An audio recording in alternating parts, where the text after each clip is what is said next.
আসসালামু আলাইকুম। আমাদের অনেকেরই কিন্তু বিভিন্ন সময় বাইবিট অ্যাকাউন্টের প্রয়োজন হয়। আজকের এই ভিডিওতে আমি আপনাদেরকে দেখাবো কিভাবে আপনি সঠিক নিয়মে একটি বাইবিট অ্যাকাউন্ট ক্রিয়েট করবেন এবং কেওয়াইসি ভেরিফিকেশন করবেন। সঠিক নিয়মে বাইবিট অ্যাকাউন্ট ক্রিয়েট করার জন্য আজকের এই ভিডিওটা আপনি সম্পূর্ণই দেখতে থাকুন। চলুন ভিডিওটা শুরু করা যাক। Welcome back. Bybit account create করার জন্য এই ভিডিও ডেসক্রিপশন বক্সে এবং কমেন্ট বক্সে আপনি কিন্তু একটা লিঙ্ক পেয়ে যাবেন। আপনি কি করবেন, লিঙ্কটাকে ওপেন করবেন। লিঙ্কটাকে ওপেন করার পর আপনাদের সামনে ঠিক এরকম একটা ইন্টারফেস ওপেন হয়ে যাবে। নিচের দিকে আপনি দেখতে পারবেন ক্লেম নামে একটি অপশন আছে, এই অপশনে ক্লিক করবেন। তারপর কিন্তু এরকম একটা ফর্ম আপনাদের সামনে চলে আসবে অ্যাকাউন্ট ক্রিয়েট করার জন্য। উপরের দিকে দেখতে পারবেন ইমেল এবং মোবাইল নাম্বার নামে একটি অপশন আছে। আপনি কিন্তু ইমেল অথবা মোবাইল নাম্বারের মাধ্যমে অ্যাকাউন্ট ক্রিয়েট করতে পারবেন। এখন যদি আপনি ইমেল অ্যাড্রেসের মাধ্যমে বাইবিট অ্যাকাউন্ট ক্রিয়েট করেন, সেক্ষেত্রে কিন্তু পরবর্তীতে আপনাকে মোবাইল নাম্বার অ্যাড করতে হবে। আর এখন যদি আপনি মোবাইল নাম্বার দিয়ে অ্যাকাউন্ট ক্রিয়েট করেন, সেক্ষেত্রে কিন্তু পরবর্তীতে আপনার ইমেল অ্যাড্রেস অ্যাড করতে হবে। তো আমি আপনাদেরকে সাজেস্ট করব প্রথমে আপনি ইমেল অ্যাড্রেসের মাধ্যমে অ্যাকাউন্ট ক্রিয়েট করবেন এবং তারপর হচ্ছে মোবাইল নাম্বার অ্যাড করবেন। তো ইমেল অ্যাড্রেসের এই অপশনটাকে আপনি এখান থেকে সিলেক্ট করে নেবেন। তারপর এখানে দেখতে পারবেন ইমেল অ্যাড্রেসের একটা বক্স আছে।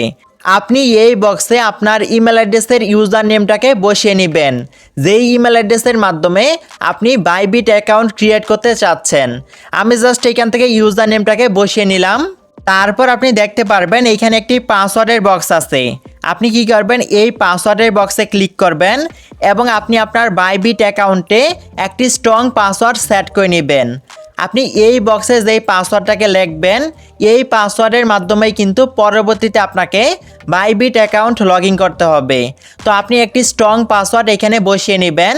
স্ট্রং পাসওয়ার্ড বলতে আপনি এমন একটি পাসওয়ার্ড এখানে লিখবেন যেই পাসওয়ার্ডের মাঝখানে ছোটো হাতের লেটার থাকবে, বড় হাতের লেটার থাকবে, কিছু সংখ্যা থাকবে এবং @ বা বিভিন্ন চিহ্ন আছে, ওই চিহ্নগুলো থাকবে।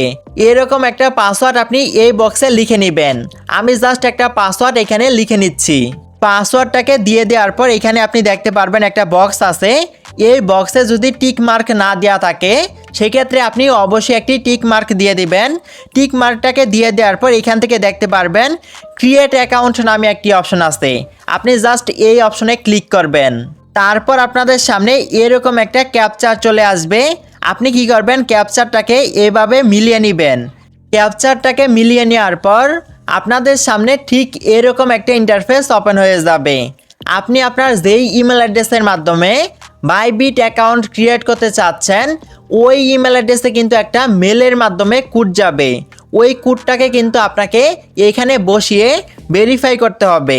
তো আমরা জাস্ট এখান থেকে বের হয়ে যাব এবং আমাদের মোবাইল ফোনে জিমেল অ্যাপসটাকে ওপেন করব কোডটাকে সংরক্ষণ করার জন্য। আপনার জিমেলেও কিন্তু এরকম একটা কোড আসবে। আপনি কি করবেন, কোডটাকে কপি করে নেবেন। কপি করে নেওয়ার পর হচ্ছে আবারও বাইবিটের যে ওয়েবসাইটটা আছে এখানে চলে যাবেন। তারপর হচ্ছে কোডটাকে আপনি এখানে পেস্ট করবেন। কোডটাকে পেস্ট করে দেওয়ার পর কিন্তু আপনাদের সামনে ঠিক এরকম একটা ইন্টারফেস ওপেন হয়ে যাবে। আমরা যে বাইবিট অ্যাকাউন্টটাকে ক্রিয়েট করতে চাচ্ছি, ওই অ্যাকাউন্টটা কিন্তু ক্রিয়েট করা হয়ে গেছে। এখন আপনি কি করবেন, এখান থেকে বের হয়ে যাবেন। বের হয়ে যাওয়ার পর আপনার মোবাইল ফোনে গুগল প্লে স্টোরটাকে ওপেন করবেন। এইখান থেকে আপনি সার্চ বক্সে ক্লিক করবেন। এইখানে আপনি বাইবিট লিখে সার্চ করবেন। সার্চ করার পর কিন্তু বাইবিট অ্যাপসটা আপনাদের সামনে চলে আসবে। এইখান থেকে আপনি বাইবিট অ্যাপসটাকে ডাউনলোড করে নেবেন। বাইবিট অ্যাপসটাকে ডাউনলোড করে নেওয়ার পর আপনি অ্যাপসটাকে ওপেন করবেন। ওপেন করার পর আপনাদের সামনে ঠিক এরকম একটা ইন্টারফেস ওপেন হয়ে যাবে। এখন আপনি কি করবেন, এইখান থেকে স্কিপ অপশনে ক্লিক করবেন। স্কিপ অপশনে ক্লিক করার পর আপনাদের সামনে এরকম একটা ইন্টারফেস ওপেন হয়ে যাবে। এখন আপনি যেই বাইবিট অ্যাকাউন্টটাকে ক্রিয়েট করলেন, ওই অ্যাকাউন্টটা আপনার মোবাইল ফোনের বাইবিট অ্যাপসে লগ ইন করতে হবে। লগ ইন করার জন্য এখান থেকে আপনি দেখতে পারবেন সাইন আপ এবং লগ ইন অপশন আছে, এই অপশনে ক্লিক করবেন। তারপর উপরের দিকে আপনি দেখতে পারবেন লগ ইন নাও নামে একটি অপশন আছে, এই অপশনে ক্লিক করবেন। এই অপশনে ক্লিক করার পর আপনি যেই ইমেল অ্যাড্রেসের মাধ্যমে আপনার বাইবিট অ্যাকাউন্টটাকে ক্রিয়েট করেছেন ওই ইমেল অ্যাড্রেসের ইউজার নেম এবং বাইবিট অ্যাকাউন্টের পাসওয়ার্ডটাকে আপনি এখানে লিখে দিবেন। লিখিয়ে দেওয়ার পর এখান থেকে লগইন অপশনে ক্লিক করবেন। তারপর কিন্তু আপনাদের সামনে ঠিক এরকম একটা ইন্টারফেস ওপেন হয়ে যাবে। উপরের দিকে আপনি দেখতে পারবেন প্রোফাইল আইকন আছে, এই অপশনে ক্লিক করবেন। এখানে ক্লিক করে দেওয়ার পর কিন্তু আপনাদের সামনে এরকম একটা ইন্টারফেস ওপেন হয়ে যাবে। এখন কিন্তু আপনাকে কেওয়াইসি ভেরিফিকেশন করতে হবে। যখনই আপনি কেওয়াইসি ভেরিফাই করবেন তখন কিন্তু এখানে একটা ভেরিফাই লোগো চলে আসবে। এখন আমি আপনাদেরকে দেখিয়ে দিব কিভাবে আপনি সঠিক নিয়মে কেওয়াইসি ভেরিফাই করবেন। কেওয়াইসি ভেরিফাই করার জন্য এখান থেকে ব্যাক চলে আসবেন। তারপর এখান থেকে আপনি দেখতে পারবেন ভেরিফাই নাও নামে একটি অপশন আছে, এই অপশনে ক্লিক করবেন। এই অপশনে ক্লিক করার পর কিন্তু আপনাদের সামনে ঠিক এরকম একটা ইন্টারফেস ওপেন হয়ে যাবে। এখানে আপনি কিন্তু কি সুবিধা পাবেন কেওয়াইসি ভেরিফাই করলে সেটা কিন্তু দেখতে পারবেন। ভেরিফাই করার জন্য নিচের দিকে আপনি দেখতে পারবেন ভেরিফাই নাও নামে একটি অপশন আছে, এই অপশনে ক্লিক করবেন। এই অপশনে ক্লিক করার পর কিন্তু আপনাদের সামনে ঠিক এরকম একটা ইন্টারফেস ওপেন হয়ে যাবে। প্রথমেই আপনি দেখতে পারবেন বাংলাদেশ সিলেক্ট করা আছে। আপনি যেই কান্ট্রির ডকুমেন্টের মাধ্যমে আপনার বাইবিট অ্যাকাউন্টটাকে ভেরিফাই করতে চাচ্ছেন ওই লোকেশনটাকে আপনি এখান থেকে সিলেক্ট করে নেবেন।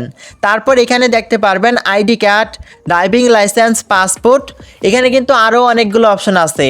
তো আপনি কি করবেন, যেই ডকুমেন্টটা আপনার কাছে আছে, যেই ডকুমেন্টের মাধ্যমে আপনি কেওয়াইসি ভেরিফাই করতে চাচ্ছেন ওই ডকুমেন্টটাকে এখান থেকে সিলেক্ট করে নেবেন। আপনি যদি এনআইডি কার্ড অথবা স্মার্ট কার্ডের মাধ্যমে আপনার বাইবিট অ্যাকাউন্টটাকে ভেরিফাই করতে চান সেক্ষেত্রে আপনি এখান থেকে আইডি কার্ড অপশনটাকে সিলেক্ট করবেন। আর যদি আপনার ড্রাইভিং লাইসেন্স থাকে সেক্ষেত্রে আপনি এখান থেকে ড্রাইভিং লাইসেন্স অপশনটাকে সিলেক্ট করবেন। আর যদি আপনার পাসপোর্ট থাকে সেক্ষেত্রে এখান থেকে পাসপোর্ট অপশনটাকে আপনি সিলেক্ট করবেন। আমি যেহেতু স্মার্ট কার্ডের মাধ্যমে ভেরিফাই করব সেক্ষেত্রে আমি এখান থেকে আইডি কার্ড অপশনটাকে সিলেক্ট করে নিব। তারপর নিচের দিকে দেখতে পারবেন কনফার্ম নামে একটি অপশন আছে, এই কনফার্ম অপশনে ক্লিক করবেন। তারপর কিন্তু এখানে পারমিশন দিতে হবে, আপনি জাস্ট আপনার মোবাইল ফোনের ক্যামেরার পারমিশনটাকে দিয়ে দিবেন। তারপর আপনাদের সামনে এরকম একটা ইন্টারফেস ওপেন হয়ে যাবে।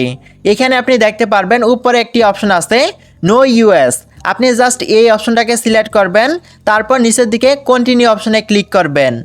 কন্টিনিউতে ক্লিক করে দেওয়ার পর কিন্তু আপনার মোবাইল ফোনের ক্যামেরাটা ওপেন হয়ে যাবে। আপনি কি করবেন, যেই ডকুমেন্টের মাধ্যমে, যেই কার্ডের মাধ্যমে আপনি আপনার বাইবিট অ্যাকাউন্টটাকে ভেরিফাই করতে চাচ্ছেন ওই ডকুমেন্টের দুই পাশের ছবি আপনি এখান থেকে তুলে নেবেন এবং সাবমিট করবেন। তারপর হচ্ছে আপনি যার ডকুমেন্টটাকে সাবমিট করবেন তার কিন্তু মুখের ছবি তুলতে হবে। আপনি কি করবেন, মুখের ছবিটাকে তুলে সাবমিট করে নেবেন। আপনি যখন আপনার ডকুমেন্টের দুই পাশের ছবি আপলোড করবেন এবং আপনার ফেসের ছবিটাকে আপলোড করবেন, আপলোড করার পর কিন্তু একটু লোডিং হয়ে আপনাদের সামনে এরকম একটা ইন্টারফেস ওপেন হয়ে যাবে। এখানে আপনি দেখতে পারবেন আপনি যেই ডকুমেন্টগুলোকে সাবমিট করেছেন ওইগুলো কিন্তু সাবমিট হয়ে গেছে। এখন কিন্তু ভেরিফিকেশন কমপ্লিট হতে 24 ঘন্টার মতো সময় লাগতে পারে। তো অনেকের কিন্তু 1 ঘন্টা বা 2 ঘন্টা 3 ঘন্টা এরকম সময়ের মাঝখানে হয়ে যায়, আবার অনেকেরই কিন্তু 24 ঘন্টা সময় লাগে। যখন ভেরিফিকেশনটা কমপ্লিট হয়ে যাবে তখন কিন্তু এখানে একটা টিক মার্ক চলে আসবে। যখন এখানে টিক মার্কটা চলে আসবে তারপর থেকে কিন্তু আপনি এই বাইবিট অ্যাকাউন্টের মাধ্যমে ডলার আদান প্রদান করতে পারবেন। তো এই ছিল আজকের এই ভিডিওটা। এভাবে কিন্তু সঠিক নিয়মে আপনি বাইবিট অ্যাকাউন্ট কেওয়াইসি কমপ্লিট করতে পারবেন। আজকের এই ভিডিওটা এ পর্যন্তই। ভিডিওটা ভালো লাগলে অবশ্যই একটি লাইক দিয়ে দিবেন। এরকম আরও নতুন নতুন ভিডিও পেতে অবশ্যই আপনি আমাদের ইউটিউব চ্যানেলটাকে সাবস্ক্রাইব করে রাখবেন। Till then take care.